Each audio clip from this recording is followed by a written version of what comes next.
So creating storyboards and then converting them into animatics at an early stage of pre-production is my secret weapon in the filmmaking process. So I want to dive into this today because I really consider this specific stage of the process to be so key, and it can be a real opportunity for filmmakers, to hone their script, because there can be a temptation when you finish your final draft to just want to rush out and find actors and start sourcing locations. But if you do that, I think you might be missing something. So look, the script has to work. I don't care how good a cinematographer or a director you are. If your story sucks, you're really going to be hamstrung from the beginning. The script and the writing process, that's really the foundation of everything you're building upon. So the sooner you find out if there's a problem with that story, then the better, and you can do something about it.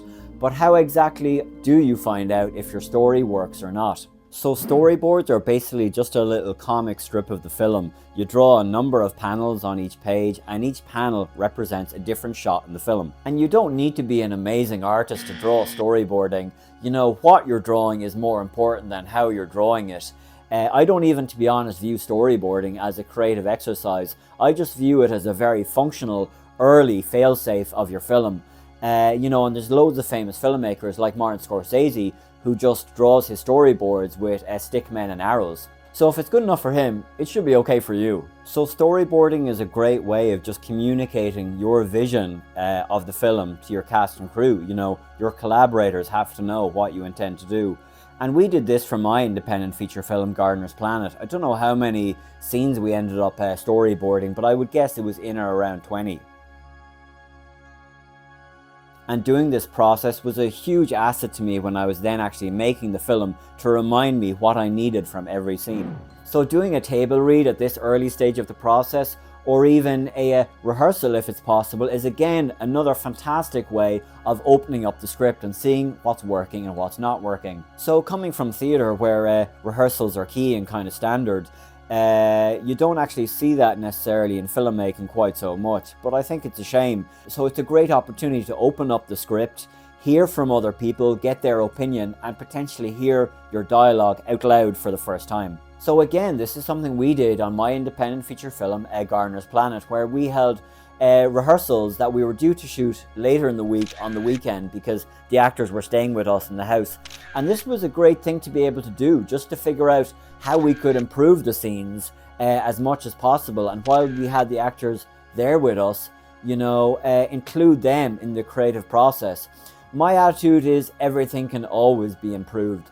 And the process of taking a scene apart, looking at the blocking, looking at the dialogue, looking at the staging, and including the actor in that creative process is such a joy. The act of pulling it apart, seeing what's working, what's not working, and then putting it back together again as part of a creative team is really just such a joy. So I think a lot of people know about storyboards, and a lot of people are already including that practice as part of their workflow. But now I want to talk about how valuable it can be to take those storyboards a step further and actually create animatics. So animatics, if you haven't heard of them, are very just simple and rough, essentially cartoons where you take your storyboards, you scan in your drawings, and you just make a simple little cartoon out of those still images where you can add sound effects and music and record some dialogue.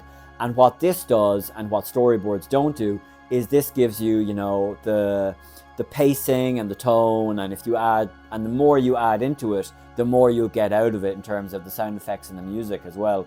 And I've done this on loads of my projects. I know in terms of Gardner's Planet, before we shot a single frame of that film, I created roughly a 45-minute long animatic, creating various key sequences, some action sequences, but also a lot of dialogue scenes.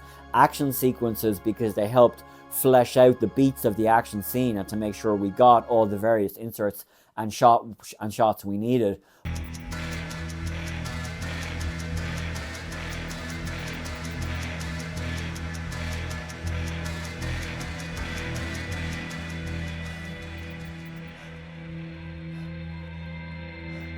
Hey, cartoon.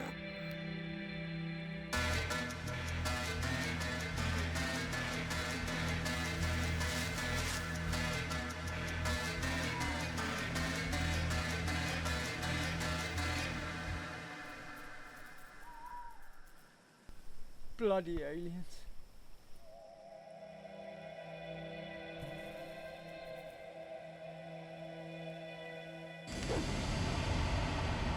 Oh. Oh no! And doing the animatics is not just a preparation mechanism either. It's also an opportunity to explore the writing and explore the potential of the writing and explore the potential of every scene. So the more time you do this in pre-production, the more time you pull these scenes apart and put them back together again, the more it'll show and the more your film will flow when it comes to not just shooting but also the editing. So filmmaking can be a huge journey fraught with obstacles. So this video is just about trying to give you the opportunity to be as prepared as possible before you ever walk onto a set. So I hope it was somewhat helpful. I hope it was short, because I'm trying to make these videos shorter. But if it was helpful, interesting, or just vaguely entertaining, then please consider liking and subscribing, and I'll be back with another video from the world of independent filmmaking very soon.